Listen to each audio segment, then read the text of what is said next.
दोस्तों, इस वीडियो की स्टार्टिंग हम एक स्टेटमेंट से करते हैं जो कि ये कहती है when we see it for the first time it looks so abstract that it seems impossible something like this could have any real world application. मतलब जब हमने उसको पहली बार देखा तो वो कंसेप्ट इतना एब्स्ट्रैक्ट था कि उसका रियल वर्ल्ड एप्लीकेशन बनाना बिल्कुल इम्पॉसिबल सा लगता था। यहाँ पर बात हो रही है मॉड्यूलर अर्थमेटिक की। आज की इस वीडियो में हम बिल्कुल बेसिक मैथमेटिक्स की बात करेंगे। बेसिक मतलब बहुत ही ज़्यादा basic, I mean class first and second की मैथमेटिक्स। आज की इस वीडियो में हम केवल डिवीज़न करेंगे और प्रिसाइजली मॉड्यूलर अर्थमेटिक को देखेंगे और देखेंगे कि इसके कितने ज़्यादा प्रैक्टिकल एप्लीकेशंस हैं। जबकि पहले ऐसा माना जाता था कि ये कंसेप्ट इतना ज़्यादा एब्स्ट्रैक्ट है कि इसका इस्तेमाल हार्डली आप किसी चीज़ में कर सकते हो। आज की इस वीडियो में हम contemporary abstract algebra by Joseph Gallian book का रेफरेंस लेंगे। इसमें आज हम चैप्टर 0 पर दिए गए मॉड्यूलर अर्थमेटिक पर डिस्कशन करेंगे। तो बिना देर करते हुए चलिए स्टार्ट करते हैं। तो बिल्कुल बेसिक से हम स्टार्ट करते हैं। आपके पास दो नंबर हैं 17 और 5। आपको 17 को 5 से डिवाइड करना है। तो बिल्कुल बेसिक मैथमेटिक्स को उठाइए। यहाँ पर आपका नंबर 17 डिविडेंड है, नंबर 5 आपका डिवाइजर है। और जब आप इसको डिवाइड करते हो तो आपको दो चीज़ें मिलती है, एक कोसेंट और एक रिमाइंडर। तो यहाँ पर कोसेंट क्या है 3 और रिमाइंडर क्या है। आई थिंक आप इस बेसिक कैलकुलेशन में बहुत ज़्यादा कंफर्टेबल होंगे। अब मैं आपका इंट्रोडक्शन डिवीज़न थ्योरम यानी कि डिवीज़न एल्गोरिथम से कराता हूँ। तो सपोज करो आपके पास दो पॉजिटिव इंटीजर हैं d और n। तो ग्राफिकली रिप्रेजेंटेशन के लिए हम d नंबर ऑफ डॉट्स को एक लाइन में अरेंज कर सकते हैं। सिमिलरली n डॉट को भी एक लाइन में हम अरेंज कर सकते हैं। जैसा कि आप अपनी स्क्रीन पर देख सकते हो, तो ये थ्योरम ये कहती है यहाँ पर दो unique integer q and r exist करते हैं जो कि इस वाली कंडीशन को सेटिस्फाई करेंगे, यानी कि n equal to q into D plus R. ये चीज़ जब आपने 17 को 5 से डिवाइड किया था तब देखा होगा। अब इसके एग्जिस्टेंस को प्रूव करने के लिए हम यहाँ पर क्या करते हैं, d की कॉपीज़ को n में से सब्ट्रैक्ट करते हैं। तो यहाँ पर आप देख सकते हो पॉजिटिव इंटीजर की एक लिस्ट बन रही है। अब देखिए इन लास्ट वाले डॉट्स को हम सब्ट्रैक्ट नहीं कर पा रहे हैं और ये बन जाती है आपकी वैल्यू ऑफ r यानी कि रिमाइंडर। अब यहाँ पर आप एक चीज़ देख सकते हो कि हमने n डॉट को d बाई q एरे में अरेंज कर दिया और r डॉट रिमाइंडर के तौर पे बच जाती है। इसका मतलब n equal to q time d plus r, यानी कि n number equal to coefficient time divisor plus reminder. यही है आपकी सिंपल डिवीजन एल्गोरिथम। अब यहाँ पर ध्यान देने वाली बात यह है कि ये जो कोएफिशिएंट और रिमाइंडर होते हैं वो यूनिक होते हैं। उनकी यूनिकनेस का भी प्रूफ आप देख सकते हो। ये एक काफ़ी सिंपल प्रूफ है, इसको आप इंटरनेट पर खुद देख सकते हो। सुनने में एल्गोरिथम काफ़ी कॉम्प्लेक्स ही लगती है, बट काफ़ी स्मॉलर क्लासेस में हम इससे अपने क्वेश्चन को सॉल्व कर रहे होते हैं। अभी इस डिवीजन एल्गोरिथम के कई सारे एप्लीकेशन हैं, जैसे कि आप इवन एंड ऑड नंबर की प्रॉपर्टीज़ के बारे में जान सकते हो, हाईएस्ट कॉमन फैक्टर कैलकुलेट कर सकते हो, एलसीएम के बारे में जान सकते हो, रिलेटिवली प्राइम नंबर की अंडरस्टैंडिंग ले सकते हो। बट आज जिस एप्लीकेशन के लिए हम इंटरेस्टेड हैं वो है मॉड्यूलर अर्थमेटिक, जैसा कि हमने वीडियो की स्टार्टिंग में मेंशन किया था। दरअसल मॉड्यूलर अर्थमेटिक एक स्पेशल टाइप का अर्थमेटिक है जिसमें केवल इंटीजर ही इन्वॉल्व होते हैं। मतलब कि आपको आंसर में हमेशा इंटीजर मिलते हैं, मोर स्पेसिफिकली हमको रिमाइंडर मिलता है। अब मैं आपसे एक सवाल पूछता हूँ, अगर आज दिसंबर मंथ है तो आज से 25 महीनों के बाद कौन सा महीना होगा? ऑफ कोर्स इसका आंसर क्या है, जनवरी। पर यहाँ पर इंटरेस्टिंग फैक्ट ये है कि इस आंसर तक पहुँचने के लिए आपने दिसंबर से 25 महीनों तक काउंटिंग नहीं की, 1 बाई 1 आपने इमीडिएटली इसका आंसर दे दिया। दरअसल आपने बिना सोचे एक मैथमेटिकल ऑपरेशन किया, 25 पर डिवीजन एल्गोरिथम लगाया। हम जानते हैं एक साल में 12 महीने होते हैं, तो आपने 25 को 12 से डिवाइड किया, यानी कि 25 इक्वल टू 2 इंटू 12 प्लस 1। और आपने इस एल्गोरिथम के जरिए दिसंबर के मंथ में एक मंथ को ऐड कर दिया। सिमिलरली अगर आज वेडनेसडे है तो आज से 23 डेज बाद कौन सा दिन होगा? It will be Friday. इस बार आप कैसे पहुँचे? हमने 23 को 7 से डिवाइड कर दिया और आपको रिमाइंडर मिला 2, इसलिए हमने वेडनेसडे में 2 को ऐड कर दिया, यानी कि थर्सडे एंड फ्राइडे। आपने काउंटिंग नहीं की 1 बाई 1, यहाँ पर भी आपने रिमाइंडर का यूज़ किया। और सरप्राइजिंगली इस सिंगल आइडिया के मैथमेटिक्स और कंप्यूटर साइंस में और हमारी डेली लाइफ में भी कई सारे इंपॉर्टेंट एप्लीकेशंस हैं। तो मॉड्यूलर अर्थमेटिक में बेसिकली एक फंक्शन को हम डिफाइन करते हैं, एक ऐसा फंक्शन जो कि आपको आउटपुट में रिमाइंडर देता है।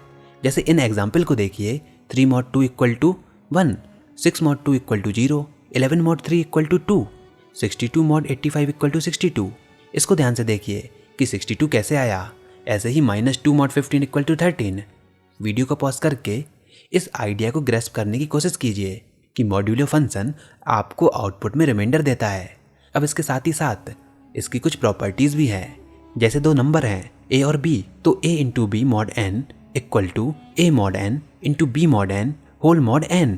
Similarly a plus b mod n equal to a mod n plus b mod n। तो अब मैं आपको इसका प्रैक्टिकल केस दिखाता हूँ। Check digit. तो जनरली हम ह्यूमंस काफ़ी ज़्यादा एरर्स करते हैं और ये एरर्स नंबर्स के केस में सबसे ज़्यादा होते हैं।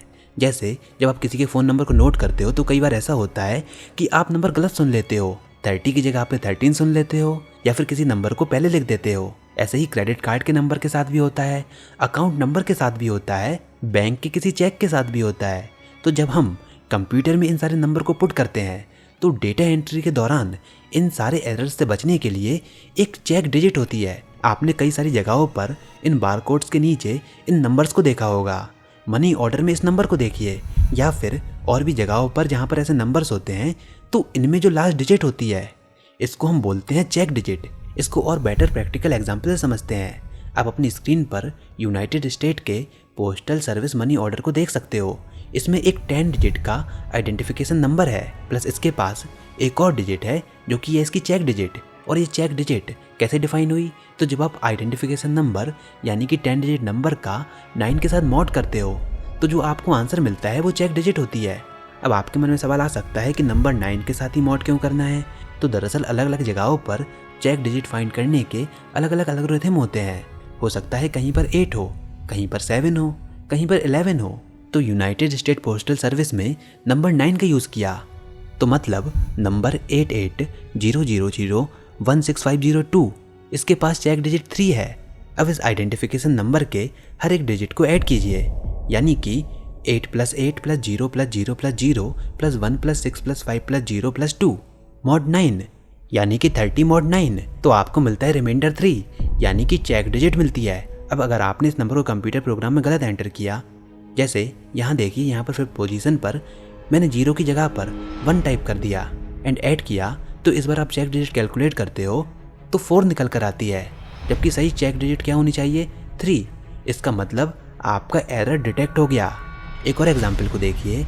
Airline companies, United parcel service, Aves and national rental cars companies modulo 7 का यूज़ करती हैं आइडेंटिफिकेशन नंबर को चेक डिजिट देने के लिए। इस एग्जाम्पल को देखिए, इसमें चेक डिजिट क्या होगी? तो सिंपली इन सारे इंडिविजुअल नंबर्स को ऐड कीजिए और 7 से मॉड कर दीजिए, तो आंसर विल बी 3 यानी कि चेक डिजिट 3 है। गलत नंबर एंटर करोगे तो कोई और दूसरी चेक डिजिट आ जाएगी। ऐसे ही यूनाइटेड पार्सल सर्विस के इस रिकॉर्ड नंबर को चेक कीजिए कि इसकी चेक डिजिट क्या है। वीडियो को पॉज करके कैलकुलेट कीजिए, आपको आंसर मिलेगा 2। ऐसे ही एविस रेंटल कार के इस आइडेंटिफिकेशन नंबर को चेक कीजिए, आपको क्या आंसर मिलेगा? 4। हम बेसिकली रिमाइंडर फाइंड कर रहे हैं। आई होप आपको आइडिया लग रहा होगा कि चेक डिजिट का इंपॉर्टेंस क्या है।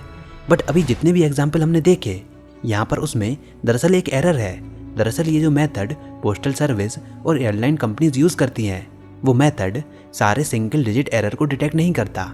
मतलब क्या है?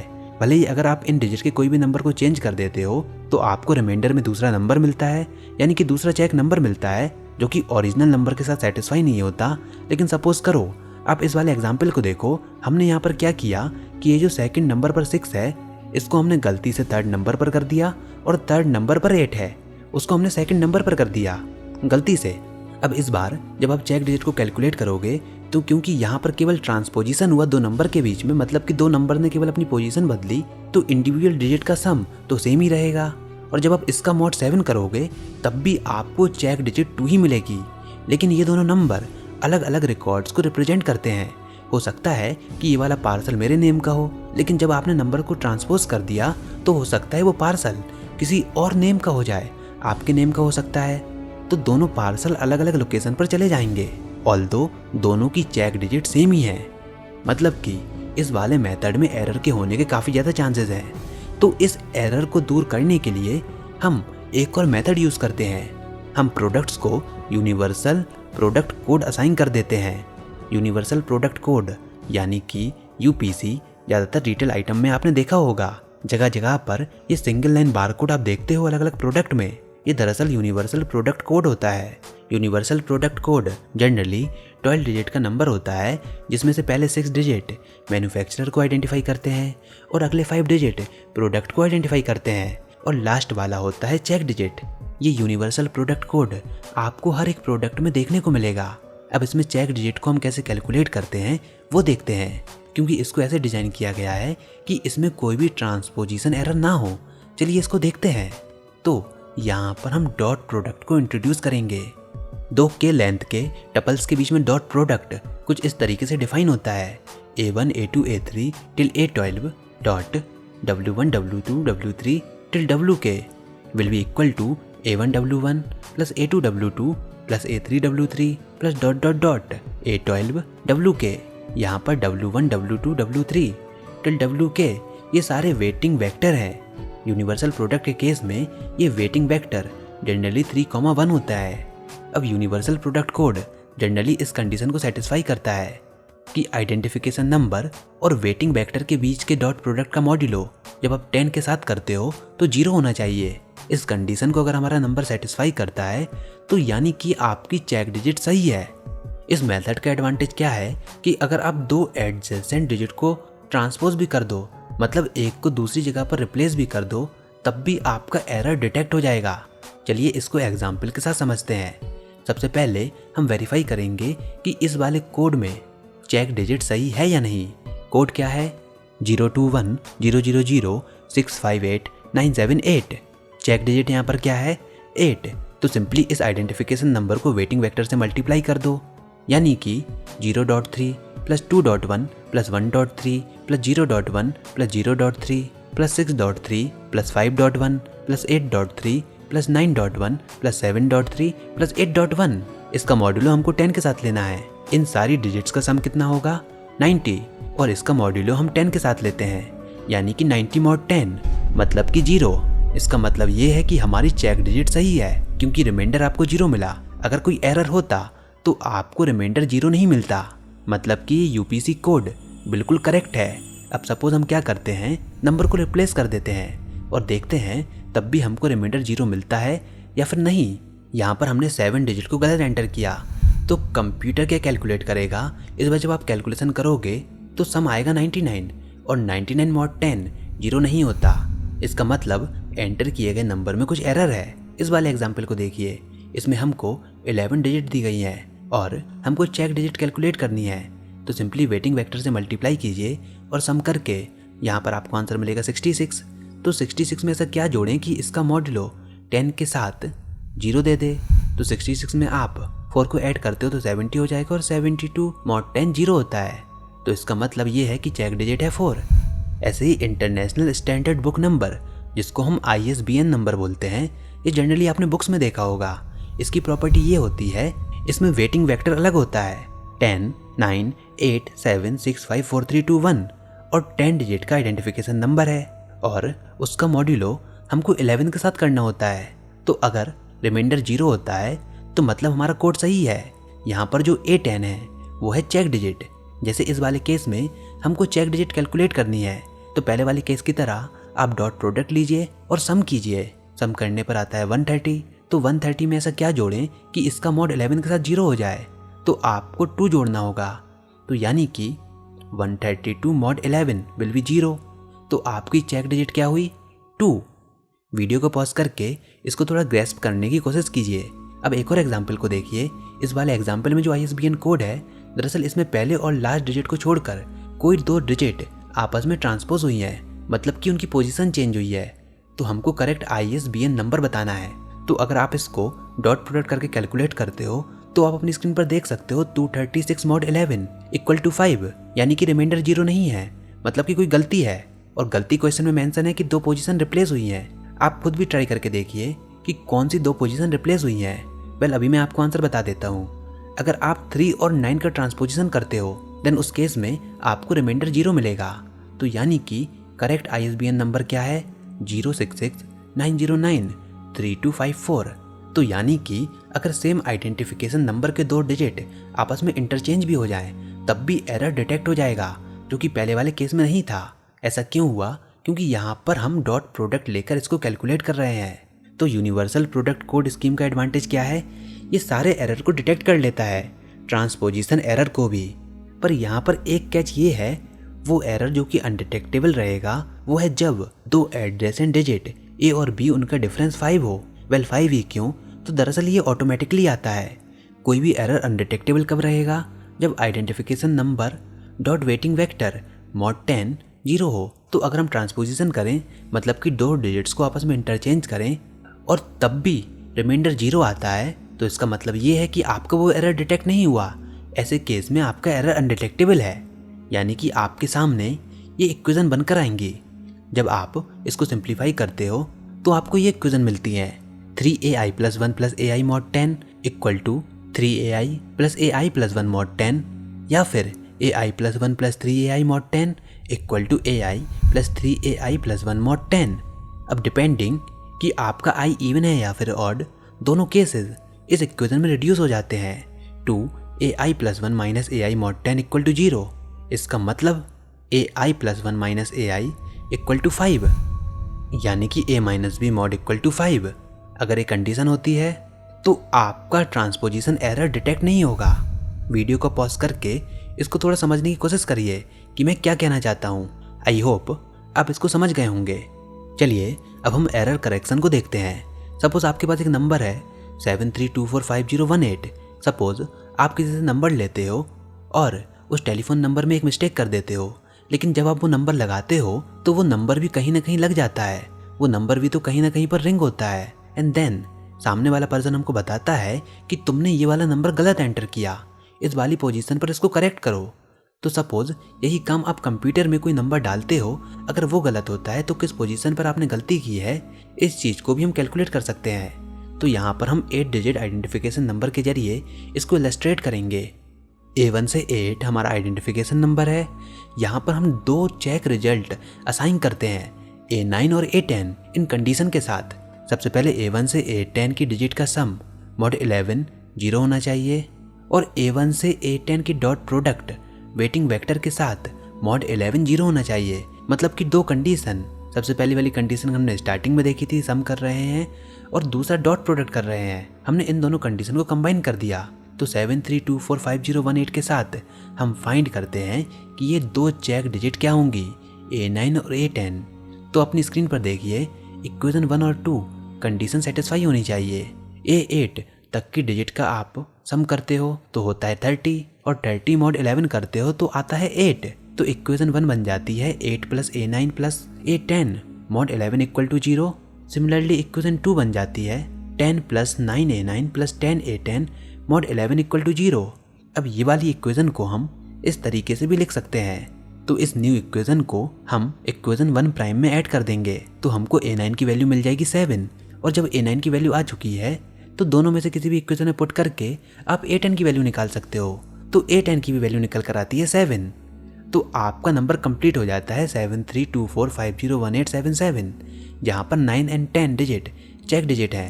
तो सपोज अब हम अपने कंप्यूटर में एंटर करते हैं और सेकंड पोजीशन पर यहाँ पर एरर है। पहले 3 था, अब हमने 8 कर दिया। तो जब हमने सम किया था जिसमें 30 आया था, इस बार अगर आप सम करोगे तो आप देखोगे कि 5 नंबर एक्स्ट्रा आ रहा है। मान लेते हैं आपकी पोजीशन आई में एरर है। अभी ये आई कहीं भी हो सकता है। अभी दूसरी इक्वेशन में डॉट प्रोडक्ट लिया था, वहाँ इक्वेशन कुछ ऐसी बनेगी। अब क्योंकि left hand side mod 11 reminder आपको 10 देता है, तो यहाँ पर आप देख सकते हो आई की वैल्यू निकल कर आएगी 2। इसका मतलब ये है कि पोजीशन नंबर 2 में एरर है। अब इस एरर को हम करेक्ट कर सकते हैं। वेल आपको इस कंसेप्ट को थोड़ा ध्यान से समझना होगा, क्योंकि एक बार में आपको ये समझ नहीं आएगा। तो इसको आप खुद करके देखो। आप क्या करो, 5th पोजीशन पर 5 की जगह पर 9 पुट कर दो और ये बताओ कि किस प्लेस पर एरर है। वेल मैंने तो अभी आपको बता दिया, लेकिन कैलकुलेट करके आप खुद फाइंड करो और नीचे कमेंट सेक्शन में लिखकर जरूर बताना। वेल अब ये सारी टेक्निक्स काफ़ी ज़्यादा एडवांस हो चुकी हैं और हर एक सर्विस में ये चीज़ अलग अलग होती है। जैसे क्रेडिट कार्ड नंबर को भी आप चेक कर सकते हो कि वो सही है या गलत। उसको चेक करने के एल्गोरिथम को आप अपनी स्क्रीन पर देख सकते हो। वेल मैं इसको पूरे डिटेल में नहीं बताऊंगा, ये आपके लिए एक टास्क है, इसको समझो। और एक टास्क और मैं आपको देता हूँ कि आप एक कंप्यूटर प्रोग्राम बनाओ और इस क्रेडिट कार्ड एल्गोरिथम को यूज़ करो, जिसमें यूज़र एक कार्ड नंबर को इनपुट करे और आपका प्रोग्राम ये बताए कि वो कार्ड नंबर सही है या नहीं। तो गाइज, आई होप आपको मॉड्यूलर अर्थमेटिक का एक डीप ओवरव्यू मिला होगा कि ये कितना ज़्यादा इंपॉर्टेंट है, केवल एरर डिटेक्शन में नहीं बल्कि इसके एप्लीकेशन बहुत जगहों पर है। क्रिप्टोग्राफी में इसका यूज़ है, कंप्यूटर साइंस में इसका यूज़ है, जिनका डिस्कशन हमने इस वीडियो में नहीं किया क्योंकि ये काफ़ी ज़्यादा लंबा हो जाता। वेल, इस टॉपिक के बारे में और डिटेल एक्सप्लेनेशन आपको जोसेफ गेलियन की ये बुक कंटेम्प्रेरी एब्स्ट्रैक्ट अलजेब्रा में मिल जाएगा, तो आप जाकर उसको रीड कर सकते हो। तो गाइस, आज की वीडियो में बस इतना ही। मिलते हैं अगली वीडियो में, तब तक के लिए इस वीडियो को लाइक कीजिए, अपने दोस्तों के साथ शेयर कीजिए और अगर आपने हमारे चैनल अभी तक सब्सक्राइब नहीं किया तो इसको सब्सक्राइब कर लीजिए ताकि आगे आने वाली कोई वीडियोस और अपडेट आपसे मिस ना हो पाएँ।